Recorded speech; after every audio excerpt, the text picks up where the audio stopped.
¿Qué es OOP? OOP, quizás vean así, esto es programación orientada a objetos en inglés. Object Oriented Programming. Es básicamente una manera de pensar el diseño de software y que es muy importante históricamente. En realidad porque históricamente hizo avanzar mucho la computación. Yo no tengo bien en claro la relación entre programación orientada a objetos y el sistema Unix y el lenguaje Smalltalk. Pero me da la impresión de que todo ese proceso de creación de sistemas operativos y de software que hubo en la década del 80, o sea, fines del 70 a principios de los 90, como un boom, fue muy importante y tuvo que ver con este paradigma, me parece. Hay una famosa historia en el mundo de la informática que es la visita que hacen, entre otras personas, Steve Jobs y Bill Gates a Xerox. Bueno, fíjense, es interesante esta página. Es la página de Stanford. Está bueno. La cosa más cercana en la historia de la computación al mito de Prometeo es la visita de 1979 a lo que se llama Xerox PARC por un grupo de ingenieros de Apple y ejecutivos liderados por Steve Jobs. Igual estoy seguro de que en esta visita estaba Bill Gates. O sea, hay algo ahí que fue Bill Gates. Estoy seguro de que fue Bill Gates. Después lo investigo mejor. Ahora, obviamente el famoso... Hay una entrevista muy buena a Steve Jobs que le hicieron para una película que se llama como El triunfo de los nerds o algo así. Y hace poco en Netflix hicieron una película exclusivamente con el material descartado de esa película. O sea, con lo que no se usó de la entrevista a Steve Jobs en esa película quedó como material, se recuperó hace poco y se publicó como una especie de película que es la entrevista a Steve Jobs. Y es muy interesante. Lo más importante para mí que dice en esa entrevista, él cuenta de esta visita a Xerox PARC, que dice, bueno, obviamente es como que los de Xerox les abrieron las puertas, la empresa Xerox les abrió las puertas y les mostró lo que estaban desarrollando. O sea, y en base a lo que vio Steve Jobs ahí, se construyó Apple. Y también supuestamente Windows, porque también Bill Gates estaba ahí. Y básicamente lo que, si se fijan, ¿qué es lo que tienen en común? Lo que vieron ahí, lo famoso que vieron ahí, fue la interfaz gráfica. Se volvieron locos con la interfaz gráfica. Es como que vieron Windows, vieron que antes era todo, que muchos no conocieron esa época, o sea, era tipo teclear instrucciones de texto y la computadora devolvía cosas. Y de golpe vieron una interfaz en la cual uno puede agarrar y señalar y como tocar una cosa o apretar y yo me pongo clic acá y acá quiero escribir algo específico, o selecciono una cosa y borro, por ejemplo. Todo eso no existía. La interfaz no era gráfica, la interfaz era una terminal en donde uno hacía texto. O sea, básicamente era esto que ven acá, así. Entonces pongo, quiero ver, estoy en esta carpeta, ¿no? En lo que se llama NoFi iMac. Y pongo quiero ver qué hay adentro de esa carpeta. Aprieto, por ejemplo, LS. En mi época era DIR. En la época o sea, yo empecé con el DOS. Gentileza de Bill Gates. A ver, el Applications. O sea, básicamente acá me está diciendo qué carpetas tengo acá adentro. Bueno, quiero entrar, por ejemplo, a mis imágenes, ¿no? CD. Bueno, entonces, ¿qué hay ahí adentro? Ah, mira, tengo estas imágenes. ¿Y ahora cómo hago? Y tengo que escribir un comando. Ponele, como si te dijera, open. Bueno, o sea, hoy en día puedo hacer esto que antes no podía. Que es seleccionar el texto y pegarlo. Lo hizo, no lo puedo creer. O sea, lo hice intuitivamente, no sabía que open habría. O sea, básicamente así se manejaba las cosas cuando yo era chico y más o menos en el 79. ni hablar, eran como unos agujeros en una cosa prácticamente. O sea, obviamente sí había ya teclado y todo, pero estábamos ahí en los comienzos. En la entrevista a Steve Jobs de las que les estoy hablando, él cuenta algo muy interesante y dice: yo ahí, ese día, vi y me volví loco con la interfaz visual, pero me perdí dos cosas muy importantes. Una era nada más y nada menos que Internet. O sea, ese día le abrieron la puerta y le dijeron: miren lo que estamos haciendo. Nosotros pensamos que el futuro va por este lado. Interfaz gráfica, Internet, creo que en el 1979, o sea, Internet y programación orientada a objetos.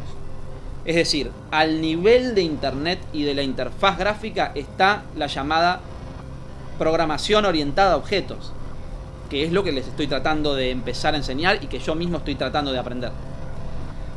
¿Qué hace Jobs con eso? Cuando él lo echan de Mac, él arma una empresa que se llama Next. Hay una foto famosa que después les voy a poner, que es como una... creo que es mi foto preferida de Steve Jobs. Si se fijan, en realidad Next, después él la vende. Fíjense, ¿no? O sea, vamos a ver un poquito esto. Por supuesto, la aplicación de la interfaz gráfica. Ahora, fíjense esto, ¿no? Sistema operativo Unix. Para empezar. Bueno. Objective-C. O sea, Objective-C.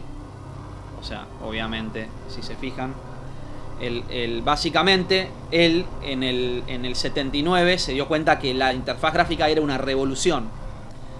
Y después, cuando lo echaron, supuestamente su proyecto con Next iba a ser una computadora para uso en las universidades. Por ejemplo, una computadora súper poderosa, muy avanzada, bien de avanzada. Entonces, básicamente, ahora habría que leer cómo fue, en qué momento Steve Jobs empieza a entender la Internet. Por supuesto, llegó un punto en donde él más o menos que rediseñó la Internet con el iPhone.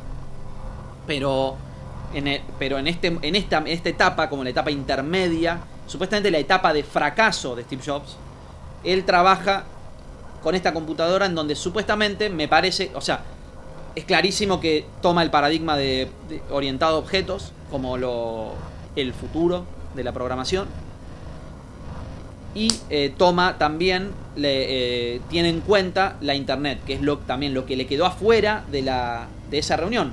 Aplicó primero esta idea de la interfaz gráfica en la creación de las computadoras, creo que fue Lisa y Macintosh, ¿no? Claro, o sea, el que lo invitó dijo que su intención al invitar a Steve Jobs fue que Steve Jobs entendiera lo que significaba lo que estaba haciendo. O sea, la tendencia donde él se estaba metiendo, que la entendiera con mayor profundidad. Es un nivel de generosidad que es inédito en la historia como de los emprendimientos. O sea, de hecho, Xerox, fíjense, Apple se volvió la principal empresa del mundo gracias a esta visita, supuestamente. O podríamos pensar que eso es un poco así, digamos. Ahora, todo muy lindo, la cuestión histórica de la programación orientada a objetos. Creo que esto deja en claro la importancia o la utilidad de aprender este paradigma de programación, porque no es otra cosa que eso, es una forma de pensar la programación. Vamos a definir un poco mejor, ya a nivel teórico. Esto va a tomar unos muy poquitos minutos porque muy prontamente nos vamos a meter en la parte práctica donde les voy a mostrar cómo se usa esto. Vamos a pensar un poco cuáles son las principales características de la programación orientada a objetos. En primer lugar, se habla siempre de que la principal virtud de este tipo de programación o del sistema orientado a objetos es la abstracción. La idea en sí misma de un objeto es una abstracción. Es decir, en realidad un objeto es un complejísimo proceso, pero que nosotros no vemos. Por lo general uno percibe el objeto en sí mismo y no percibe el proceso detrás de eso. Eso se aplica no solamente a la informática. Pensemos la persona. Nosotros como personas en realidad somos una compleja red de procesos, ya sea biológicos, psíquicos, etcétera, en la cual podemos abstraer, y la máxima abstracción es el nombre. Mi nombre es como una abstracción de lo que yo soy, de una historia, de una personalidad, lo que uno muestra, pero también lo oculto. Por supuesto, somos un proceso mucho más complejo que nuestro nombre. Nuestro nombre nos representa de manera abstracta. Entonces, de eso se trata un poco la programación orientada a objetos. Nos permite tratar ciertos procesos como si fueran cosas que uno puede utilizar. Entonces, lo que empieza a importar, lo que empieza a ser más importante de un objeto es qué es lo que uno puede entregarle y qué es lo que uno recibe de ese objeto. Es decir, cómo cada objeto es una pequeña herramienta para construir en base a esa pequeña herramienta y a través de la combinación con otras pequeñas herramientas como procesos más complejos u objetos más complejos, porque esto es otra cosa interesante de los objetos. Están compuestos por otros pequeños objetos, o sea, pueden ser un objeto en sí mismo, pero también estar compuestos por pequeños objetos que tienen adentro. Entonces, este aspecto de la abstracción lo podemos llamar modularidad. Piensen en un mueble donde uno, por ejemplo, un escritorio al que uno puede sumarle cajones o estantes para poner libros. Estos pequeños, cada estante sería un módulo que le agrega al objeto más grande, que sería el escritorio. Un cajón es también un módulo. Entonces, pongámosle que uno agarra una mesa y le pone encima una cajonera y le pone encima una biblioteca. Bueno, digamos que está creando un escritorio en base a diferentes módulos. Cada módulo es a sí mismo un objeto, pero uno puede pensar el objeto completo, por ejemplo, en el caso del escritorio, también como un objeto. A esto nos referimos con modularidad y está muy vinculado con la abstracción, con esta idea de abstracción. Otro concepto vinculado con la abstracción es el concepto de encapsulamiento. También tiene que ver con la modularidad, porque el módulo nos permite encapsular, aislar el objeto para que el usuario de ese objeto sepa de ese objeto solamente lo que necesita saber y no los mecanismos internos. Digamos, por ejemplo, que lo que yo quiero de un reloj es que me diga la hora. Entonces, no necesito saber cómo funciona para poder entender la información que me está dando. Entonces, supongamos que yo pongo un reloj en mi escritorio, no es para agregar un complejo mecanismo de poleas, etcétera, sino estoy agregando ese reloj para que me dé la hora. El encapsulamiento lo que permite en el caso del software es que nosotros justamente aislemos y que, por ejemplo, el hecho de que alguno de los elementos no funcione bien no arruine por completo el software, que era algo que sucedía antes de este paradigma. Por otro lado, otra característica importante de la programación orientada a objetos, y por hoy voy a dejarlo solo en estos dos elementos, hay mucho más para decir, pero una segunda característica principal es la idea de herencia. ¿Qué significa herencia? Supongamos que el objeto que yo estoy creando es un panel de un auto, ¿no? En el panel del auto yo quiero tener un velocímetro, quiero tener un cuenta kilómetros, quiero tener también un reloj y quiero tener lo que llama tacómetro, como un medidor de revoluciones por minuto. Bueno, la cuestión es que el velocímetro y el tacómetro son en realidad dos herramientas que comparten cosas en común. Si yo tuviera que trabajar por separado y decir, bueno, voy a crear un velocímetro, y después tuviera que arrancar de cero y decir, bueno, ahora voy a codificar un medidor de revoluciones por minuto, hay algo ahí que implicaría la repetición de código. Tendría que estar como repensando de nuevo cómo armar un objeto, cuando en realidad es clarísimo que tanto el velocímetro como el tacómetro tienen en común que son medidores y se expresan de manera muy parecida, porque en general tanto el velocímetro como el medidor de revoluciones por minuto se expresan visualmente o gráficamente como un círculo con una aguja que marca diferentes números. En el caso de revoluciones por minuto, un número que creo que se multiplica en general por 1000 en los autos, y por otro lado el velocímetro, que nos está mostrando a qué velocidad se está moviendo el auto. La función es diferente, pero el objeto es muy parecido. La programación orientada a objetos permite una manera como ingeniosa de no tener que repetir el procedimiento de creación, sino que de poder reutilizar la reutilización de un software. Es decir, la reusabilidad es uno de los componentes que hacen, digamos, una de los objetivos principales de la programación orientada a objetos. ¿Y en qué consiste esto? Bueno, esta idea de mecanismo de herencia.